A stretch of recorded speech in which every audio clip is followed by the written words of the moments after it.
रामकृष्ण हरी. मी ज्योतिताई जाधव, राहणार शिंदखेड राजा. आज तसं पाहिलं तर हा व्हिडिओ बनवायला थोडा उशीरच झालेला आहे. मला असं वाटत होतं की हे जे काही 8 दिवसापासून आपण बघतोय सुषमा अंधारे यांच्यावरून जे वादंग आता सध्या महाराष्ट्रामध्ये चालू आहे आणि हे आज थांबेल उद्या थांबेल असं वाटत असतानाच रोज एक कीर्तनकार उठतो आणि त्यांच्याविषयी काहीतरी बोलतो, रोज एक कीर्तनकार उठतो आणि त्यांच्याविषयी काहीतरी बोलतो. तर हे कुठेतरी थांबलं पाहिजे, हा एकमेव उद्देश या व्हिडिओ मागे आहे. मी कुठल्याही राजकीय पक्षाची कार्यकर्ती नाही, हे मी आधीच स्पष्ट करते. ना मी राष्ट्रीय कीर्तनकार आहे, मी हबप आहे, पण छोटे छोटे कार्यक्रम मी कीर्तनाचे करत असते. तर अगोदर आता याला आपण सुरुवातच कुठून करूया की अभंग 12व्या शतकातली गोष्ट आहे. तुम्हाला सांगते, अभंग म्हणजे संतांचे कधीही भंग न पावणारे विचार. पण दुर्दैवाने 12व्या शतकामध्ये बहुजन समाजाला शिक्षणाचा अधिकार नव्हता. मग हे संतांनी लिहिलेले जे अभंग आहेत त्या काळातले संत, मग ज्ञानेश्वर माऊली असतील, संत नामदेवराय असतील, संत जनाबाई असतील, आणि मग 12व्या शतकामध्ये ही जी प्रक्रिया होती तर त्या काळामध्ये हे अभंग सामान्य जनतेला समजतच नव्हते, कारण त्या ठिकाणी अज्ञानच होतं, त्यांना लिहिणं वाचनच नव्हतं. मग या अभंगाची उकल करून सांगण्याची जी प्रक्रिया होती, संध्याकाळच्या वेळी शेतकरी कष्टकरी लोक एकत्र यायचे आणि नामदेवराय स्वतः आणि जनाबाई सोबत असायच्या त्यांच्या, आणि विना घेऊन मग त्या अभंगाचं निरूपण करायचे. म्हणजे हा जो अभंग आहे तो सामान्य जनतेला समजेल अशा भाषेत तो समजून सांगायचे, आणि या प्रक्रियेला कीर्तन हे नाव पडलं. आणि मग त्याचा उद्देश जो आहे तो आपण समजून घेतला पाहिजे. तुम्हाला सांगते की त्याचा उद्देश केवळ आणि केवळ समाज प्रबोधन हा होता. नामदेवराय म्हणत की नाचू कीर्तनाचे रंगी ज्ञानदीप लावू जगी. कीर्तनाचा उपयोग कशासाठी झाला पाहिजे तर फक्त आणि फक्त जगामध्ये ज्ञानदीप लावता आला पाहिजे. पण दुर्दैवाने याच कीर्तनाची आणि याच कीर्तनकारांची आज काय अवस्था आहे यावर मी न बोललेलंच बरं. बरेच असे कीर्तनकार आहेत मांड्यात थोपटू थोपटू कीर्तन करतात, बरेच असे कीर्तनकार आहेत उड्या मारू मारू कीर्तन करतात, बरेच असे कीर्तनकार आहेत की जे फक्त 2-3 जोक सांगतात, 2-3 पिक्चरच्या प्रसंग सांगतात, सासू सुनेचे घराणे सांगतात किंवा सासू जावायचे जोक सांगतात आणि तिथं ते कीर्तन संपतं. हे अतिशय दुर्दैवी आहे महाराष्ट्रातली कीर्तन परंपरा. मी कोणावर टीका करावी एवढी मोठी मी नाहीच आहे, मी तुम्हाला सांगते. पण मला जेवढं माहित आहे, मी जेवढं अभ्यासलेलं आहे, मी जेवढं वाचलेलं आहे तेवढं मी तुमच्या पुढे मांडण्याचा प्रयत्न करते. आणि मग अशा पद्धतीनं की ही जी कीर्तन परंपरा आहे जिचा उपयोग नामदेवराय म्हणले होते की नाचू कीर्तनाचे रंगी ज्ञानदीप लावू जगी, तर त्या कीर्तन परंपरेची काय वाट आज लागलेली आहे, काय अवस्था आहे महाराष्ट्रामध्ये हे आपण सगळे रोजच पाहतो. आणि विशेष म्हणजे मला प्रामुख्याने या ठिकाणी ही गोष्ट बोलायची आहे की जे काही सुषमा अंधारे प्रकरण महाराष्ट्रामध्ये झालेलं आहे तर यात आपण रिॲक्ट होणं योग्य होतं का?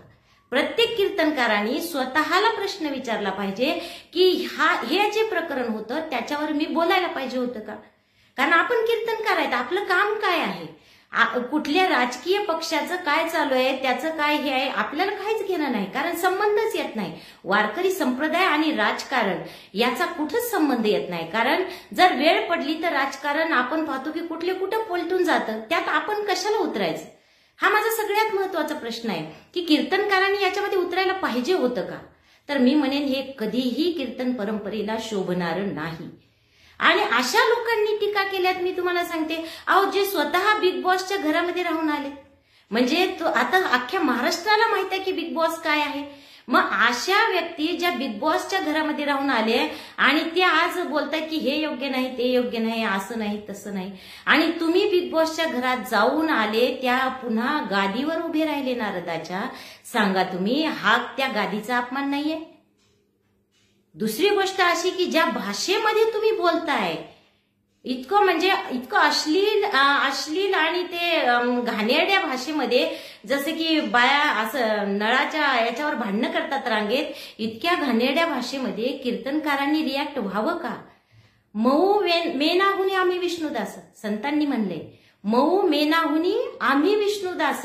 अहो तुम्हाला सांगते, मी तुम्हाला अगोदरच सांगितलं की मी एक साधी कीर्तनकार आहे, पण मी जिथं जाते तिथं अक्षरशः लोक फुलांच्या पायघड्या टाकतात.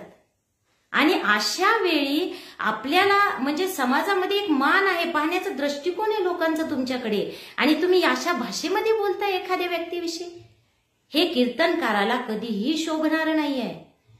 काल एक व्हिडिओ पाहिला मी, त्यात ते महाराज म्हणतात की हिचा आम्ही कार्यक्रम लावणार म्हणजे लावणार.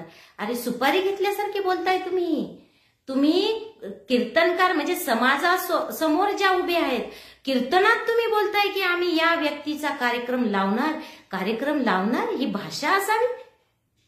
अहो कीर्तनकार, मी म्हणते की आपल्या संतांनीच म्हणलेलं आहे की परस्त्री आम्हा रुक्मिणी समान, परस्त्री आम्हा रुक्मिणी समान संतांनी म्हणलंय. आणि मग तुम्ही कुठल्या म्हणजे कशाच्या बेसवर हे बोलता करता? तुम्ही कीर्तनकार होऊन आले याचा अर्थ असा नाही किंवा तुम्ही मानधन किती जास्त घेता याच्यावर ते ठरलेलंच नाहीये. आणि तुम्ही जे बोलताय ते महाराष्ट्र मानेल हे कधीही शक्य नाहीये. एवढंच काय, आता त्यांनी काही दिवसापूर्वी माफी मागितली. मी तुम्हाला अगोदरच सांगितलंय, मी कुठल्याही राजकीय पक्षाची कार्यकर्ती नाहीये, पण हे कुठंतरी थांबलं पाहिजे. आणि काही दिवसांपूर्वी त्यांनी माफी मागितली. सुषमा अंधारे यांनी माफी मागितलेलीच आहे की मी जे काही बोलले त्यामुळे भावना दुखावल्या असतील तर मी माफी मागते. मग मी तुम्हाला सांगते की हा जो महाराष्ट्र आहे जिथं वाल्याचा वाल्मिकी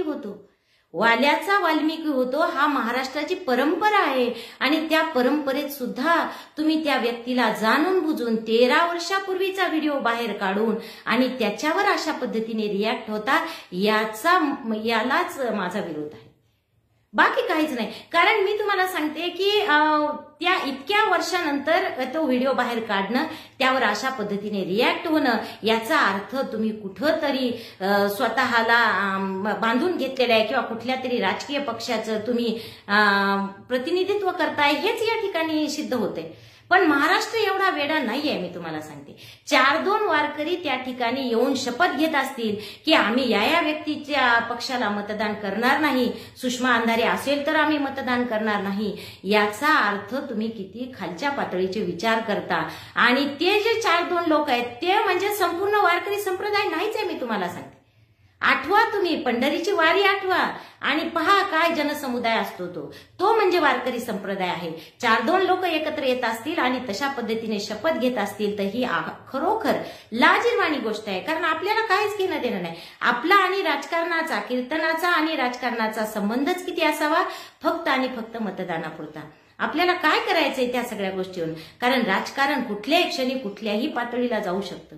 त्यामुळे आपण यापासून दूर राहावं. मी कुणाला उपदेश करावा एवढी मोठी मी खरोखरच नाहीये, पण हात जोडून विनंती आहे की हे जे काही कीर्तनकार लोकांनी महाराष्ट्रामध्ये चालू केलेलं आहे ते कुठंतरी थांबलं पाहिजे. आणि कृपा करून हे थांबवा, कारण यामुळे कीर्तन परंपरा बदनाम होऊ लागलेली आहे असं मला वाटतं. कारण तुम्ही ज्या आपण कमेंट पाहतो, ज्या पद्धतीने त्याच्यावर कमेंट येत आहेत आणि ते व्हायरल होतंय ते खरोखरच निंदनीय आहे. ते महाराष्ट्राला कधीही शोभणार नाही.